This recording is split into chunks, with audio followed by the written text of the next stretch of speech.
മുണ്ടക്കൈ ചൂരൽമല ഉരുൾപൊട്ടലിൽ ഉറ്റവരെയും ഉടയവരെയും സ്വപ്നങ്ങളും ഒലിച്ചുപോയ ഒരു മനുഷ്യനെ സർക്കാരിന്റെ കൊടും കാര്യസ്ഥത തുറന്നു പറഞ്ഞതിന്റെ പേരിൽ തെരുവിൽ വലിച്ചിഴിച്ച് ഇടതുപക്ഷ സൈബർ ക്രിമിനലുകൾ വേട്ടയാടുകയാണ്. മാതൃക ടൗൺഷിപ്പ് നിർമ്മാണത്തിലെ അഴിമതിയും തന്റെ വീടിന് പറ്റിയ വിള്ളലും ചൂണ്ടിക്കാട്ടിയ മുണ്ടക്കൈ സ്വദേശി KT നൌഫലിനെതിരെയാണ് CPM അനുകൂലികൾ ക്രൂരമായ സൈബർ ആക്രമണം അഴിച്ചുവിടുന്നത്. 16 ബന്ധുക്കളെ നഷ്ടപ്പെട്ട ഒരു മനുഷ്യന്റെ വേദന മനസ്സിലാക്കാതെ പാർട്ടിയുടെ പ്രതിച്ഛായ സംരക്ഷിക്കാൻ പാവപ്പെട്ടവനെ വേട്ടയാടുന്ന CPMന്റെ യഥാർത്ഥ മുഖമാണ് ഇവിടെ വെളിപ്പെടുന്നത്. മുഖ്യമന്ത്രി ഉദ്ഘാടനം ചെയ്ത ടൗൺഷിപ്പിലെ വീടുകളിൽ ഒന്നിലാണ് 1.5 മാസം തികയുന്നതിന് മുൻപേ വിള്ളൽ വീണത്. ഫോൺ വിളിച്ച് ഭീഷണിപ്പെടുത്തുന്നവരുണ്ടെന്നും നൌഫൽ പരാതിപ്പെടുന്നുണ്ട്. കോൺഗ്രസിൽ നിന്ന് പണം വാങ്ങി നൌഫൽ നുണ പറയുകയാണെന്നാണ് സമൂഹ മാധ്യമങ്ങളിലെ മറ്റൊരു പ്രചാരണം.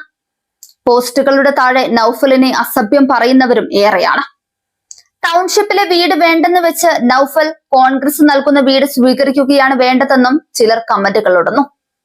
കഴിഞ്ഞ ദിവസം മന്ത്രി K രാജൻ തന്നെ ടൗൺഷിപ്പിൽ നൌഫലിന് ലഭിച്ച വീട്ടിൽ നേരിട്ടെത്തി അദ്ദേഹത്തിന്റെ പരാതിയിൽ കഴമ്പില്ലെന്ന് സ്ഥാപിക്കാൻ ശ്രമിച്ചു.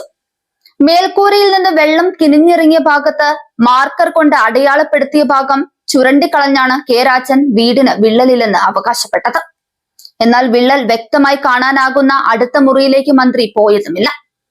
വീട്ടിൽ വന്നിട്ടും തന്നെ കാണാനോ തന്റെ പരാതി കേൾക്കാനോ മന്ത്രി തയ്യാറായില്ലെന്ന് നൌഫൽ പറയുന്നുണ്ട്. മാർച്ച് 1-ന് മുഖ്യമന്ത്രി നേരിട്ടെത്തി ഉദ്ഘാടനം ചെയ്ത ചടങ്ങിലാണ് ടൗൺഷിപ്പിലെ പണി പൂർത്തിയായ വീടിന്റെ രേഖകൾ നൌഫലിന് കൈമാറിയത്. എന്നാൽ 1.5 മാസം കഴിഞ്ഞിട്ടും ഈ വീട്ടിലെ വിള്ളലും വെള്ളം കിനിഞ്ഞിറങ്ങുന്നതിനും പരിഹാരമായിട്ടില്ല. നിർമ്മാണത്തിലെ പോരായ്മകൾ പുറത്തെത്തിച്ചതോടെ നൌഫലിനെ ഒറ്റപ്പെടുത്തി ആക്രമിക്കുകയാണ്. മന്ത്രി K രാജന് കിളി പോയതുപോലെയാണ് തോന്നുന്നതെന്നും വിള്ളലുള്ള ഭാഗത്തേക്ക് മന്ത്രി പോയില്ലെന്നും നൌഫൽ പറഞ്ഞതാണ് ഇടത് സൈബർ അനുകൂലികളെ ചൊടിപ്പിച്ചത്. ഇന്നലെ ടൗൺഷിപ്പിലെത്തിയ DYFI സംസ്ഥാന പ്രസിഡന്റ് V വസീഫ് നൌഫലിന് കക്ഷി രാഷ്ട്രീയ താല്പര്യമുണ്ടെന്ന മട്ടിൽ കുറ്റപ്പെടുത്തുകയും ചെയ്തു. ഈ വീഴ്ചകൾ പുറത്തു കൊണ്ടുവന്ന നൌഫലിന്റെ പരാതി കേൾക്കാൻ പോലും തയ്യാറാകാത്ത മന്ത്രി K രാജൻ വിള്ളൽ മാർക്കർ കൊണ്ട് മായ്ച്ചു കളഞ്ഞത് പരിഹാസ്യമാണ്.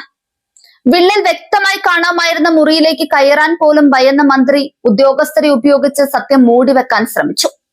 ഇതാണോ പിണറായി സർക്കാർ പറയുന്ന മാതൃകാ പുനരധിവാസം? നൌഫൽ കോൺഗ്രസിൽ നിന്ന് പണം വാങ്ങി നുണ പറയുകയാണെന്ന തരം താണ ആരോപണമാണ് ഇടതു സൈബർ ഇടങ്ങളിൽ പ്രചരിക്കുന്നത്.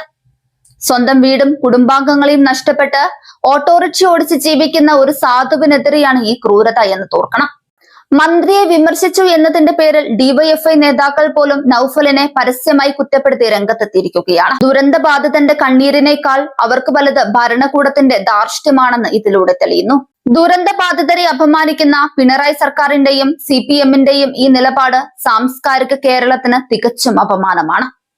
കേന്ദ്ര സർക്കാർ നൽകിയ സഹായങ്ങൾ പോലും അർഹരായവരിലേക്ക് എത്തിക്കാതെ പുനരധിവാസത്തിന്റെ പേരിൽ അഴിമതിയും വിള്ളൽ വീണ കെട്ടിടങ്ങളും നൽകുന്ന ഈ സർക്കാരിനെതിരെ ജനരോഷം ഇരമ്പുകയാണ്. നൌഫലിനെ പോലെയുള്ള ദുരന്തബാധിതരെ വേട്ടയാടാൻ BJP അനുവദിക്കില്ലെന്നും നിർമ്മാണത്തിലെ അഴിമതിയെക്കുറിച്ച് സമഗ്രമായ അന്വേഷണം വേണമെന്നും BJP ആവശ്യപ്പെട്ടിരിക്കുകയാണ്.